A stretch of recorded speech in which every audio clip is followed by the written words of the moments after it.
नमस्कार। आप लोगों के जानकारी के लिए, आप लोगों के माध्यम से मुंबई के नागरिकों को और कुरार के लोगों के लिए खास करके कि जो पहले महले वाली चाली का विषय है और उसका जो जीआर का जो प्रोग्रेस है, उसकी जानकारी, उसकी माहिती, उसका इन्फॉर्मेशन देने के लिए आज मैं आप लोगों के बीच में आया हूं। जैसा कि आप लोगों को पता है कि हमारे कुरार के अंदर जानू भोये नगर, जब मैं 2017 में चुनाव में गया, उस समय लोग धरने पे बैठे हुए थे। उस समय विषय बहुत ज्वलन था, धंजीवाड़ी का विषय बहुत ज्वलन था। मुंबई के अनेक भागों में उसमें बाद में लोग जुड़ते गए। मैंने पत्र व्यवहार किया शासन और प्रशासन से। 2018 में एक दिवसीय धरना आंदोलन भी किया, लेकिन बार बार आश्वासन मिलता रहा और जिस तरह से हमको अपेक्षा थी कि जितना जल्दी होना चाहिए नहीं हुआ।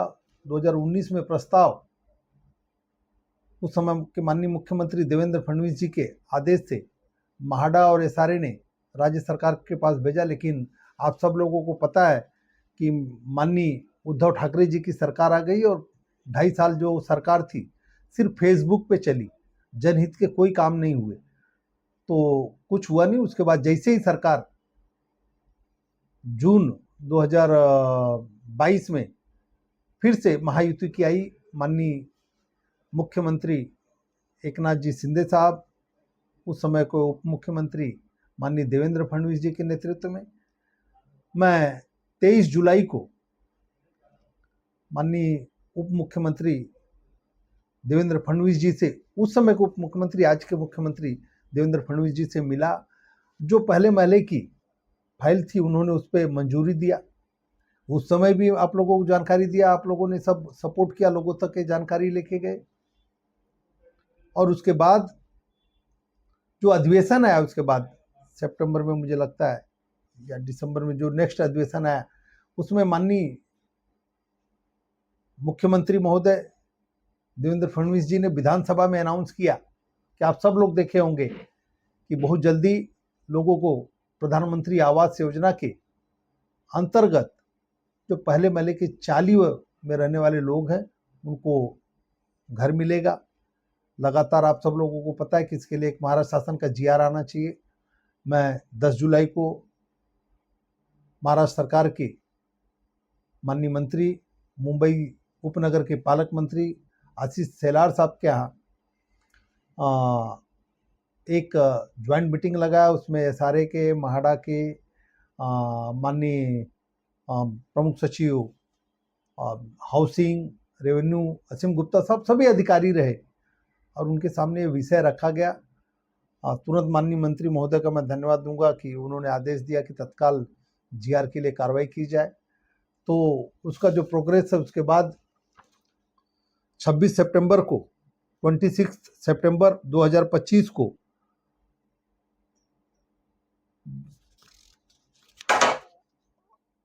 हाउसिंग डिपार्टमेंट ने, देखिए हाउसिंग डिपार्टमेंट का जीआर है, आदेश है, उन्होंने एसआरए से माहिती मंगवाया, डिटेल्स मंगवाया कि कितने घर हैं और इस पे महाराष्ट्र शासन पे कितना बोझ आने वाला है।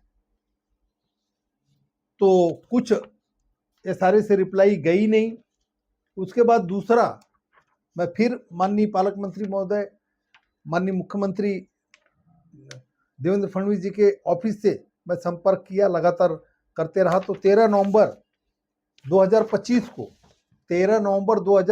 को दूसरा रिमाइंडर यानी स्मरण पत्र एसआरए को गया। फिर मैं एसआरए से पाठ पुरावा करके कि एक्स्ट्रा बोझ तो नहीं आने वाला है।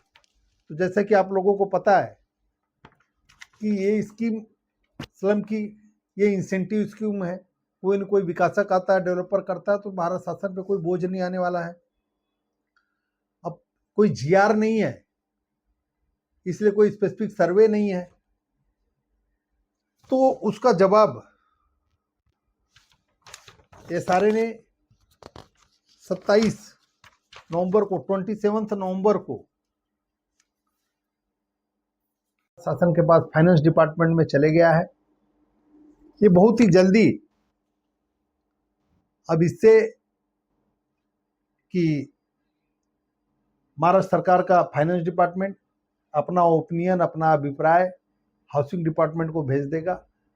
और आपके माध्यम से मैं सरकार से भी मांग करता हूँ, सरकार तत्पर भी है, क्योंकि माननीय मुख्यमंत्री देवेंद्र फडणवीस जी के नेतृत्व वाली जो सरकार है उसमें माननीय एकनाथ शिंदे जी, माननीय अजीत दादा पवार, ये सब कंधे से कंधा मिला के काम कर रहे, गतिमान सरकार है।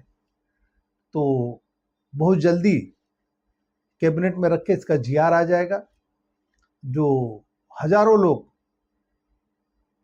पुनर्वसन से वंचित थे, उनके पास अलग पुरावा है, सालों साल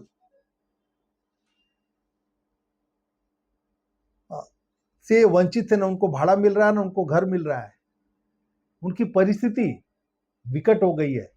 मुझे लगता है बड़ा न्याय इस जीआर के माध्यम से जल्दी लोगों को मिलने वाला है।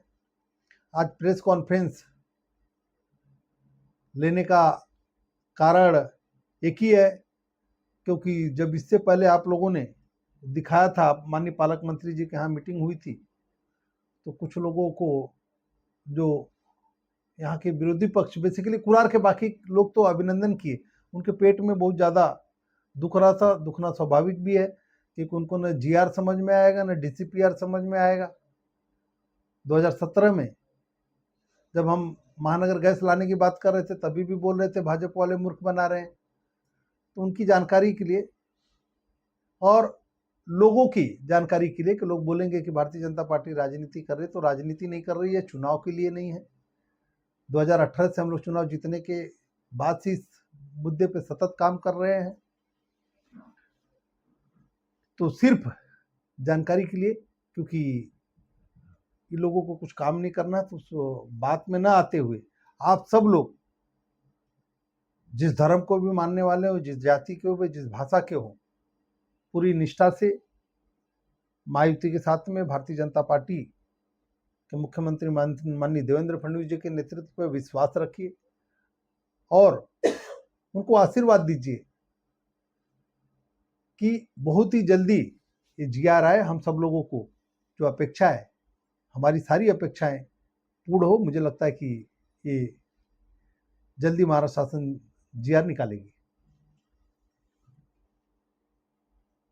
कुरार के अंदर मुझे लगता है कि अगर नहीं भी लेंगे तो इसका बेनिफिट कम से कम 700-800 लोग तो होंगे। अब ये हर स्कीम का एक बार जीआर आ जाए तो फिर लोगों से हम लोग अप्रोच करना चालू करेंगे, हमारे कार्यकर्ता है या फिर एसआरए के माध्यम से उनको भी, अधिकारियों को भी बात करेंगे कि कौन सी स्कीम में लोग बचे हुए हैं जिनको अभी तक घर नहीं मिला है, तो उनको संपर्क करके इस जीआर के माध्यम से लोगों को उनके हक का, उनके सपने का घर मिले, उस दिशा में काम करेंगे। जीआर आने की कब तक की संभावना है, क्या लगता है? ये आगामी अधिवेशन में आए? अब मेरा तो प्रयास है कि ये अधिवेशन का विषय नहीं, ऑलरेडी तो अधिवेशन में अनाउंस हो गया है, ये विषय कैबिनेट का है। तो अब महाराष्ट्र आज ही मैं माननीय हाउसिंग मिनिस्टर साहब के ओएसडी से बात किया है, रिप्लाई कॉपी भेजा है। मेरा प्रयास है कि बहुत जल्दी मतलब महानगर पालिका की आचार संहिता के पहले ये जीआर आ जाए, लोगों की बड़ी राहत मिले। लेकिन मैं फिर से रिपीट करता हूँ कि कुछ लोग जो बोल रहे हैं, सोशल मीडिया पे आके कमेंट कर रहे हैं, उनको करना तो कुछ नहीं भाई, तुम्हारी भी सरकार थी, तुम भी थे। तो भारतीय जनता पार्टी का कार्यकर्ता चाहे सत्ता में हो या सत्ता में नहीं हो, तो वसूली के लिए उसको सत्ता नहीं चाहिए, खुद के विकास के लिए नहीं चाहिए उसको सत्ता और राजनीति का पद।